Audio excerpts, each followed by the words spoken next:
Now, earlier this week, we saw Hamas launch 8 rockets into Tel Aviv. This was the first time in months, and it raises concerns that the terror organisation is still capable of long-distance attacks.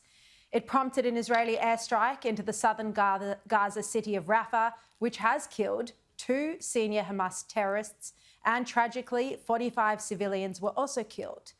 Now, let's have a look. In Rafah, we have already evacuated about 1 million non-involved residents. And despite our best efforts not to harm the non-involved, unfortunately a technical failure happened last night.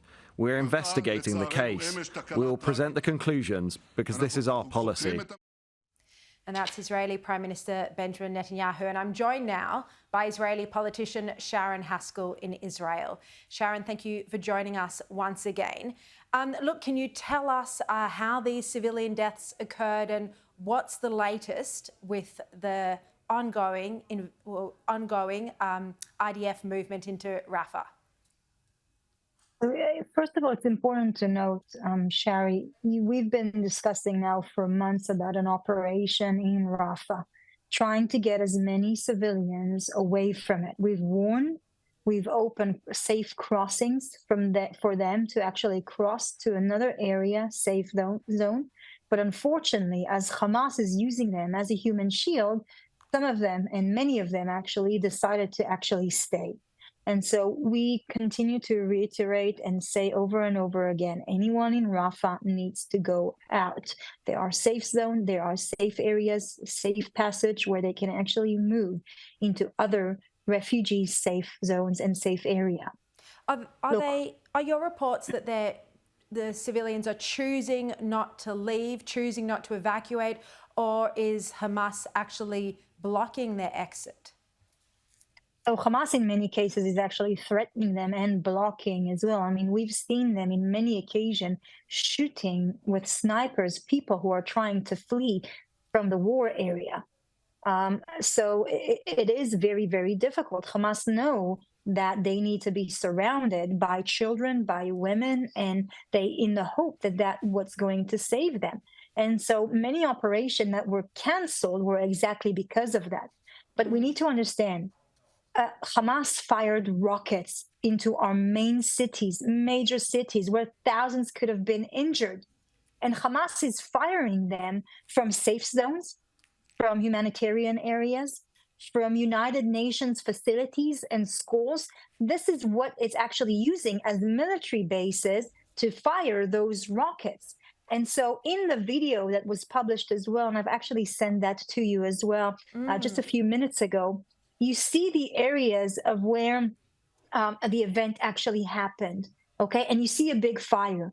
And then you see a secondary explosion. That secondary explosion was ammunition and rockets that was on a car, delivering them in order to be fired into the state of Israel, into major cities, into children's schools and kindergartens.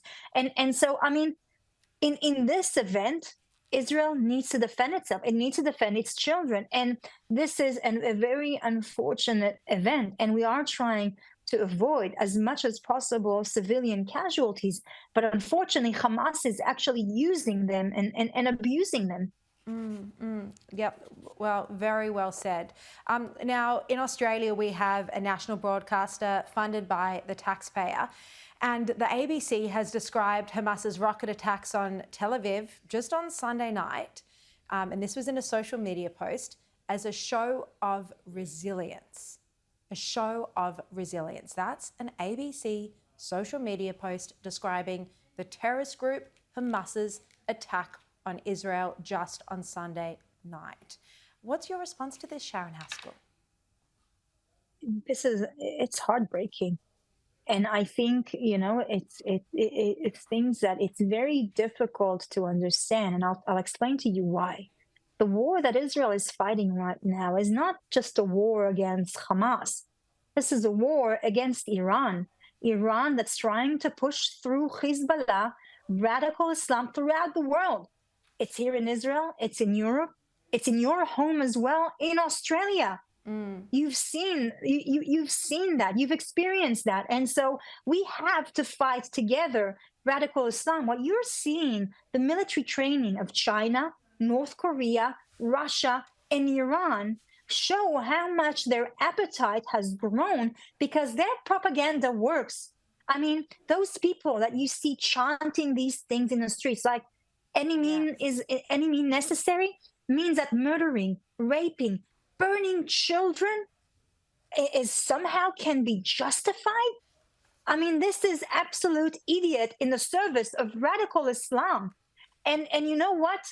It's coming to your front door. It's coming to your front door all around the world. And those people who see those useful idiots chanting and demonstrating for them to push their public opinions and their theories and the ideas of radical Islam, where you can see in the United States the youth trying to somehow feel compassion to Osama bin Laden and actually justifying some of these actions. This is how they are using social media and how they're using the media. There are documents that are showing how the Muslim Brotherhood is trying to infiltrate the discourse of the extreme left. It's been shown in a few United States courts. And you know what? I'm sure some of your intelligence forces are very aware of that and can actually show that in Parliament if there'll be an in-depth discussion about what is happening right now. Yeah, and there should be, and there isn't. Sharren Haskel, always love having you on the program. You tell it like it is. You are so strong. Thank you very much for joining us.